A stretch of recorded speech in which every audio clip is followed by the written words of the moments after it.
te muestro otro día más de mi alimentación, comiendo equilibrado, comiendo saludable y comiendo súper rico.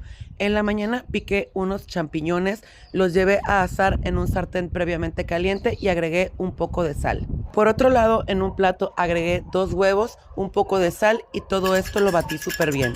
Llevé el huevo al sartén donde estaban los champiñones, tapé por aproximadamente 5 minutos. Después de este tiempo destapé y di la vuelta. Rellené con un poco de queso panela, agregué jitomate y cebolla morada, cerré mi omelette y lo saqué. Para acompañar, un poco de papaya y mi café frío que me hago todas las mañanas, hecho con leche de coco y endulzado con stevia. Después hice mi rutina de ejercicio en casa, cardio y ejercicio con pesas para reafirmar. Para la hora de la comida, agregué agua caliente en carne de res, 2 kilos de carne magra y 1 de chamberete. Esto es para limpiarla bien, pero es opcional. Agregué sal y pimienta en cada pedazo de carne y los bañé súper bien. Los llevé a sellar en un sartén con un poquito de aceite, dando vuelta por cada uno de sus lados. Hice lo mismo con toda la carne. Por otro lado tenía una cebolla, 8 dientes de ajo y especias como pimienta, tomillo y orégano. Todo esto se fue a la licuadora junto con un vaso de agua. Y todo esto lo licué súper bien. Esta mezcla primero la pasé por un colador para retirar el exceso de impurezas. Después de colarla, la llevé a la olla donde estaba la carne ya sellada toda junta y agregué más agua a manera de tapar la carne.